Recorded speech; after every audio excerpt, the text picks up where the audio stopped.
young men are not given to thinking a whole lot about legacy.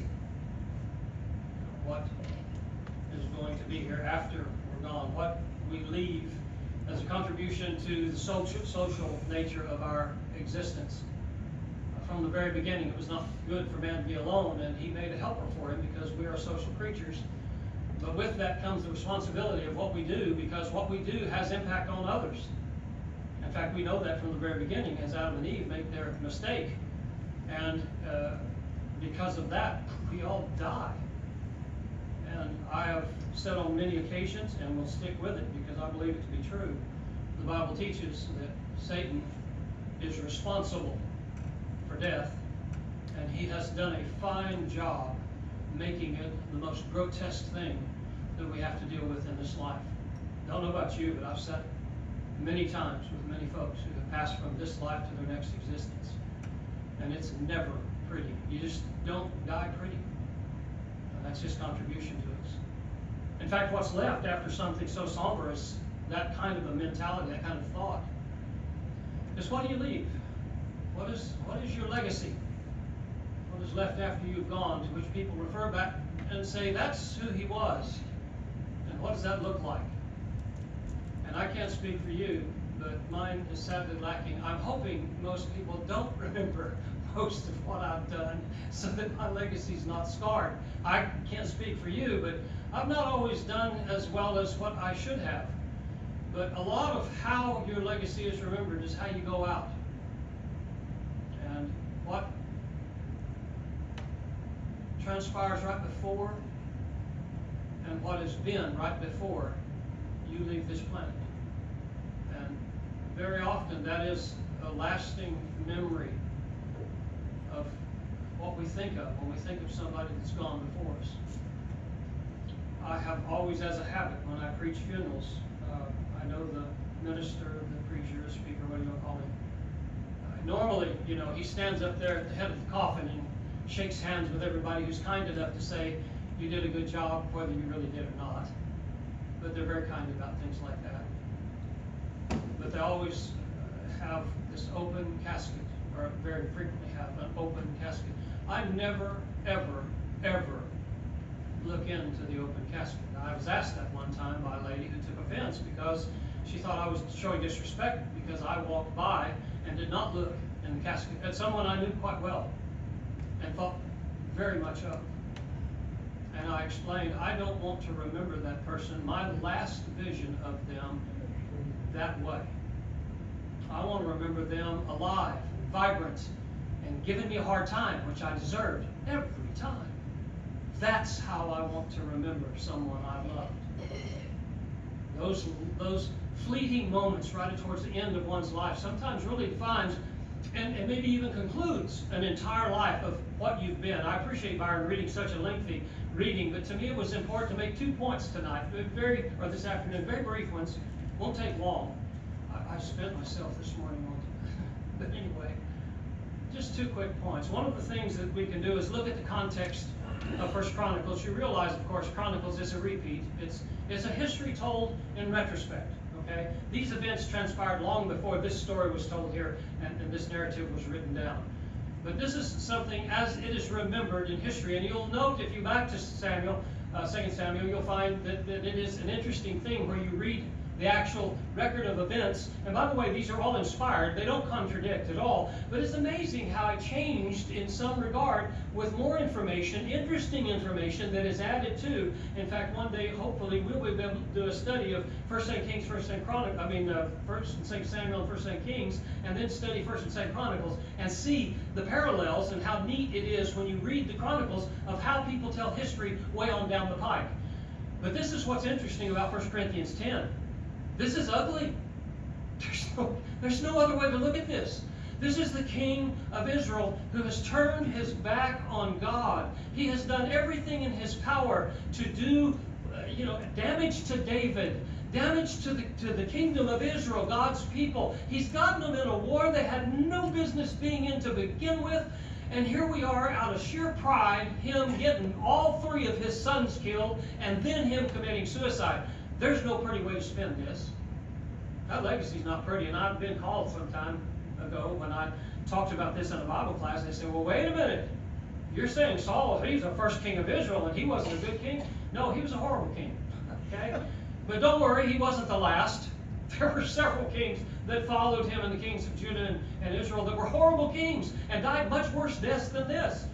But there is no way to sugarcoat the legacy this man left, because he left God. In fact, if you'll read through here, things that happened to him happened to dogs. I mean, it's just terrible, ugly things that you do, even desecrating the human body as they did, these heathens. And he was afraid of getting caught alive for what they might have done to him. Look at what they did when he was dead. Can you imagine why he was concerned about being caught alive? No doubt about it. However, it doesn't justify what he did. And unfortunately, our influence goes a long ways with some people. And so he falls on his sword, which was totally uncalled for and not authorized. No way to excuse it. And yet his own armor bearer did the same thing out of fear. Look at the influence he had.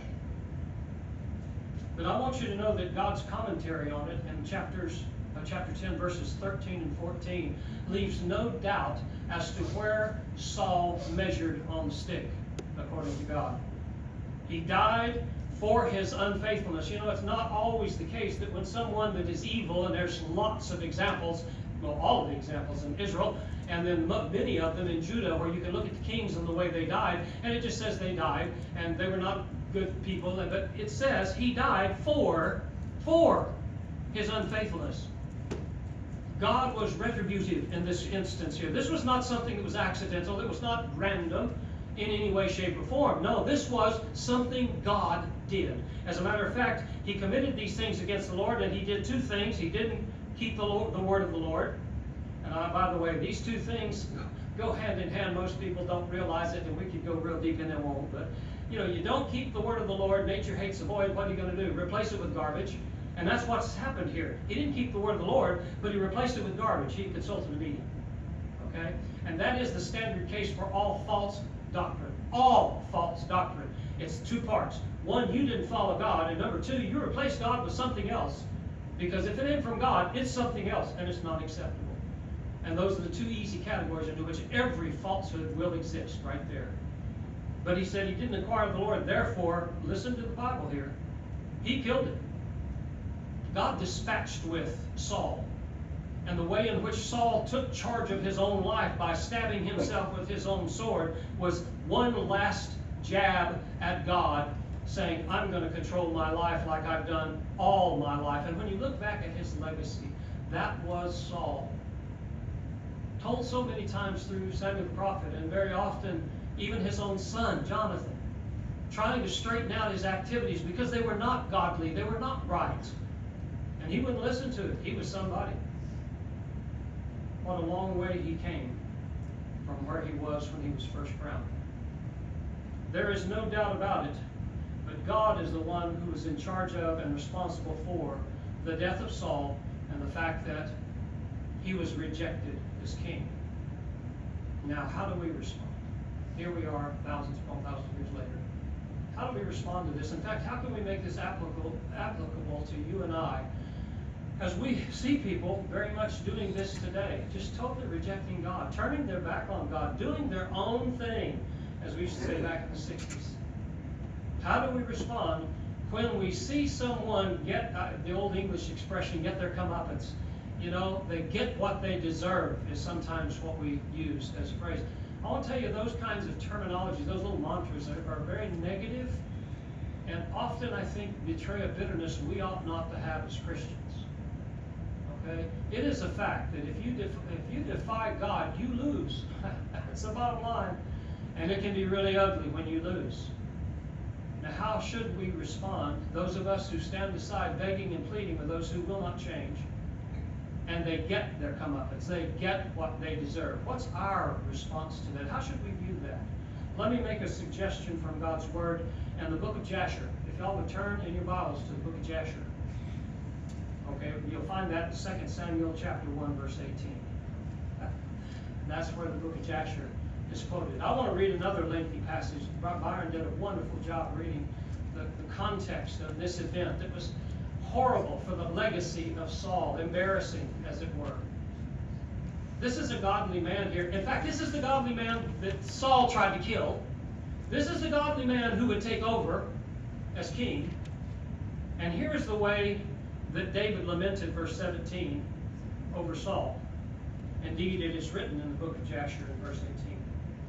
Listen to a godly man and how you respond to the sadness of someone who rejects God. Now, this is no time for gloating. This is no time for thinking ourselves superior, because we're not. This is a time to put things in perspective. Listen to David. The beauty of Israel is slain on your high places. How the mighty have fallen. Tell it not in Gath. Proclaim it not in the streets of Ascalon, lest the daughters of the Philistines, lest the daughters of the uncircumcised triumph. O mountains of Gilboa, let there be no dew nor rain upon you, nor fields of offerings, for the shield of the mighty is cast away there. Shield of Saul, not anointed with oil. From the blood of the slain, from the fat of the mighty, the bow of Jonathan did not turn back, and the sword of Saul did not return empty. Saul and Jonathan were beloved and pleasant in their lives, and in their death they were not divided. They were swifter than eagles, they were stronger than lions. O daughters of Israel, weep over Saul, who clothed you in scarlet with luxury, who put ornaments of gold in your apparel. How the mighty have fallen in the midst of the battle. Jonathan was slain in your high places. I am distressed for you, my brother Jonathan. You have been very pleasant to me. Your love to me was wonderful, surpassing the love of women. How the mighty have fallen, and the weapons of war perished. Does that sound like gloating to you? Doesn't to me. I'm sure that part of his viewpoint of Saul had to do with the respect he had for God. I know this to be a fact because on various occasions he had ample evident ability to have killed Saul, and he did not. Okay? This is while Saul's trying to kill him. How should we respond to those who reject God, who mock us because we stand for the truth, who are willing to sacrifice for them? And then when something horrible goes wrong in their life, we're going, yeah, they got theirs. Wrong attitude. No, quite the contrary. We ought to mourn and grieve for those who, while they are still breathing particularly, have the opportunity to choose differently and be better today than they were yesterday. We need to have an attitude of such love and care that we're willing immediately to help whatever may need to be done to get them to be made right with God, because that's where it is, being right with God. And I would venture to say, from the way David responds here, there is never a time for any of us to gloat over those who have fallen on hard times, because they are reaping, and people do that in this day and age, reaping the consequences of poor decisions. When you sin, it hurts. And we know that, all of us. We try not to because it damages us. And look at the legacy Saul leaves. And yet David has such grace in his heart to not paint it as it is painted by the historian in Chronicles, but yet tells not a different story, but a story from a different perspective. He loved Jonathan dearly. They were best of friends. Many of us understand what that is. Sometimes it's our physical brother. Sometimes it's a friend that sticketh closer than a brother. Not a blood kin, just somebody that's just our friend. He lost a friend. He lost his king. And to me, that kind of shows you David's attitude. He lost his king. The king's trying to kill it. Yes, okay, that's a detail. But he lost his king. Israel lost their king. Their cities were evacuated because the Philistines came in and was taken over because of Saul's poor decision. Do you see any of that in here? Any retributive attitude or conduct or comment about what Saul did to create this situation? No. What function is there in that? What end game is there to point somebody and say, you're getting it now, aren't you? That's our world today, and that is not Christianity. That's not children of God. No, when somebody's down and they're getting what they deserve and they're in pain, who else should they look to for encouragement and relief from pain that they deserve because they did stuff against God? Where else are they going to learn? The way to get out of your problem, my friend, is to follow me as I follow Christ. You know, as an attitude we need to have as Christians, and David expresses it as a man of God, man after God's own heart. This is how the two accounts balance each other. One, the historical facts of the way it is, and the other, the attitude we ought to have so that we can help people when we have the opportunity. There's great sadness in David's heart for this event. There was no joy. There was no, attitude of, okay, we're complete now because they got what was coming to them. Nothing like that at all. That's not a Christian attitude, not a godly attitude. Never has been, never will be. When Jesus said, and we covered it in our Matthew study, love your enemy. Okay? Love your enemy. Bless those who curse you and persecute you. Because who knows that what your kindness on some occasion may cause somebody to say, you know what? I have beat them raw, and they're still grinning at me saying, I love you. What's wrong with this picture?